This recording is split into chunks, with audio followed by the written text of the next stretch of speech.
अस्सलाम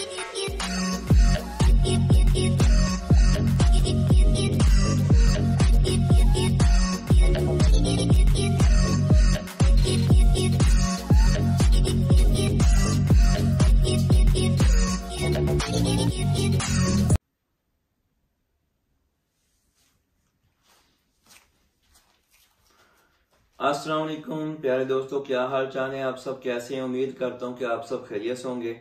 अल्लाह ताला आपको हमेशा खुश रखे। अल्लाह ताला आप सबको खुश रखे। मेरे सब सुनने वालों को, मेरे सब चाहने वालों को अल्लाह ताला आपको हमेशा खुश रखे। अल्लाह ताला आप सब के लिए आसानियां पैदा करें। तो आज मैं बात करूंगा कि जो लोग यूरोप में वीजा लेकर वो दूसरे कंट्री में काम करना चाहते हैं, उनके लिए छोटी सी इंफॉर्मेशन वीडियो है। ये बहुत ज्यादा इन्फो वीडियो है, आप गौर से देखें, आपके लिए फायदेमंद साबित होगी। अक्सर दोस्तों के व्हाट्सएप पर मुझे कॉल करते हैं, सवाल लिखते हैं कि क्या हमारे पास साल का वीजा है, 2 साल का वीजा है, किसी और कंट्री का, यूरोप की कंट्री का, तो 3 साल का वीजा है, यूरोपा का वीजा, यूरोपा से मेरा शेंगन वीजा है। तो शेंगन में क्या हम दूसरे कंट्री में जाकर काम कर सकते हैं? मेरे दोस्तों, बिल्कुल काम कर सकते हैं। नेशनैलिटी के बगैर आप दूसरे किसी भी कंट्री में जाकर आप काम कर सकते हैं, लेकिन उसमें कुछ लॉज हैं, वो आपको फॉलो करने पड़ेंगे। वो क्या है, मैं वो आपको थोड़ी सी तफसील में क्लियर कर देता हूं। अगर आपके पास फॉर एग्जाम्पल स्पेन में वीजा है साल का, तो आप जर्मनी में आकर काम नहीं कर सकते। अगर आपके पास 2 साल का है तो आप काम नहीं कर सकते। अगर 3 साल का है तो नहीं कर सकते।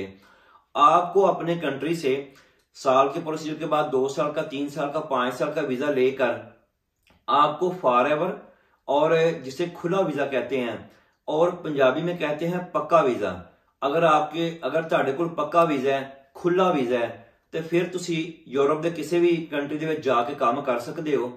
उसके लिए ये है कि आपको कुछ रूल्स फॉलो करने पड़ेंगे।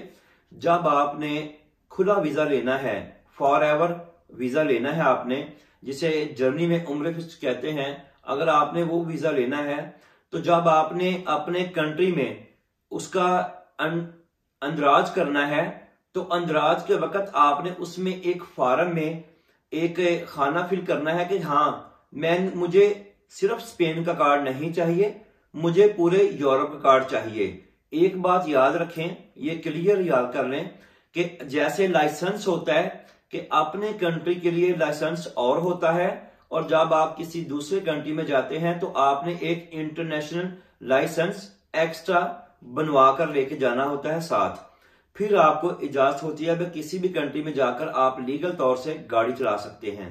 ऐसे भी यूरोप में ज्यादातर कंट्री का ऐसे है, कुछ का फ्री है, लेकिन ज्यादातर मेन कंट्रीज का ऐसे है। जब आपने खुला वीजा लेना है तो आपने उनको बताना है वीजा अप्लाई करते वक्त, जब आपको खुला वीजा मिले, कि मुझे यूरोपियन कार्ड चाहिए, ना कि मुझे सिर्फ स्पेन का या सिर्फ फ्रांस का या सिर्फ बेल्जियम का कार्ड चाहिए।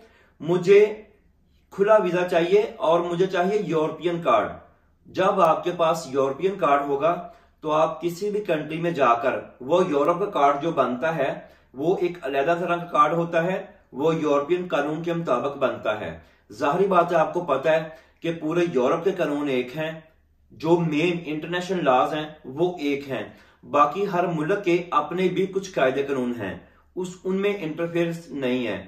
बात ये कर रहे हैं कि एक वीजा लेके दूसरे कंट्री में काम करना।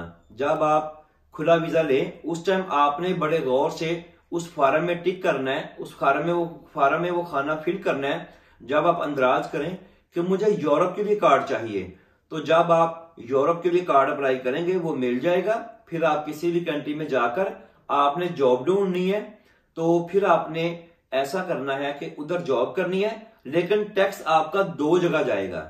आधा टैक्स आप जर्मन हुकूमत आपसे लेगी, आधा टैक्स आप स्पेन में पे करेंगे। मेरी बात गौर से समझ आ रही है कि आपने जब स्पेन के कार्ड पे जर्मनी में काम करना है तो आपको टैक्स तो एक ही पे करना है, जो लिमिट है उसमें पे करना है, लेकिन वो आधा टैक्स इधर जाएगा, आधा टैक्स उधर जाएगा। उसका मतलब ये है कि आप उस मुल्क के नेशनल हैं, वो फिलहाल तक उस मुल्क ने आपको वीजा दिया है, इसलिए उसके बाद आपका जर्मनी में 1 साल का वीजा कन्वर्ट हो जाएगा, फिर 2 साल का, फिर 3 साल का, फिर खुला वीजा इधर भी मिल जाएगा। अगर आपके पास फॉर एवर खुला कॉन्ट्रैक्ट होगा, अगर आपके पास जो जॉब का कॉन्ट्रैक्ट है वो खुला होगा, तो आपको किसी भी कंट्री में, जैसे जर्मनी है, इसमें खुला वीजा मिल जाएगा। लेकिन टाइम लगता है, किसी भी चीज में, प्रोसीजर में, प्रोसेस में टाइम लगता है। ये नहीं, एक बात गौर सुने कि आप वीजा लेकर आए हैं स्पेन से खुला वीजा, तो आप ये सोचें कि मैं जर्मनी में जाकर काम शुरू करूंगा तो उसी टाइम या 2, 4, 6 माह बाद मुझे जर्मनी में भी खुला वीजा मिल जाएगा। ऐसा नहीं है। इन्होंने अपना प्रोसीजर स्टार्ट करना है शुरू से, फिर वैसे ही चलना है आगे। लेकिन ये कि हो जाएगा, टाइम लगेगा। उसके बाद आप 8 साल के बाद नेशनैलिटी भी अप्लाई कर सकते हैं, वो भी आपके राइट्स बनते हैं। जब आप इधर का वीजा कन्वर्ट कर लेंगे, फिर आपके वही राइट्स होंगे जो एक दूसरे शहरियों के लिए हैं, जो वैसे लोग जर्मनी में रह रहे हैं उसके लिए हैं। इसी तरह आप ग्रीस का वीजा लेकर जर्मनी में आ सकते हैं, लेकिन वो खुला वीजा, कम से कम खुला वीजा लेकर आए। अगर ग्रीस वाले दोस्त भी ये सोचते हैं कि मैं साल का वीजा लूं, 2 साल का वीजा लेकर चला जाऊं, तो मैं उस पर जाके किसी और कंट्री में काम शुरू करूं, तो ऐसा बिल्कुल नहीं है। यूरोप के फास्ट कानून ऐसे हैं, ये अगले मुल्क ने एक्सेप्ट करना है कि वो आपको कैसे एक्सेप्ट करता है। कुछ कानून हर मुल्क के अपने हैं, कुछ इंटरनेशनल पूरे यूरोप के एक हैं, कुछ उनके अपने अपने कानून हैं। ज्यादातर मुल्क यही कहते हैं कि आपने यूरोप में किसी और कंट्री में जाना है तो आपको खुला वीजा चाहिए, फॉर एवर वीजा चाहिए, तो फिर लेकर आए और फिर आप कॉन्ट्रैक्ट ढूंढें और फिर उस पर आप काम स्टार्ट कर सकते हैं।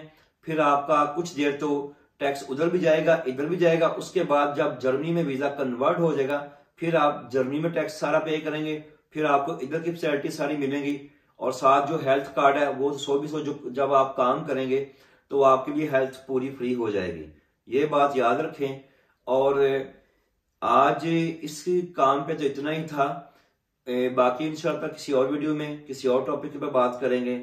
तो आज के लिए मुझे इजाजत दें, और प्लीज मेरे चैनल को सब्सक्राइब करें, लाइक करें और शेयर करें। आपका लाइक, आपका सब्सक्राइब हमें फीडबैक देता है। तो आप लाजमन मेरे चैनल को सब्सक्राइब करें। आप आते हैं, बहुत सारे दोस्त आते हैं, मैं आपसे देखने वालों से मुखातब हूं, प्लीज मेरे चैनल को सब्सक्राइब करें। देखो दोस्तों, मैं भी बहुत मेहनत करता हूं, आपके लिए इन्फो इकट्ठी करता हूं, और जो सॉलिड इन्फो होती है उसकी बेस पर आपको इन्फो देता हूं। अगर मेरे पास कोई भी ऐसी इन्फो हो कि जो मुझे कंफर्म ना हो, तो मैं वो कभी भी आपसे शेयर नहीं करता। इसलिए आपको चाहिए कि मुझे फीडबैक के तौर पे मुझे सब्सक्राइब करें, लाइक करें और शेयर करें। अल्लाह हाफिज। अल्लाह ताला आपको हमेशा खुश रखे।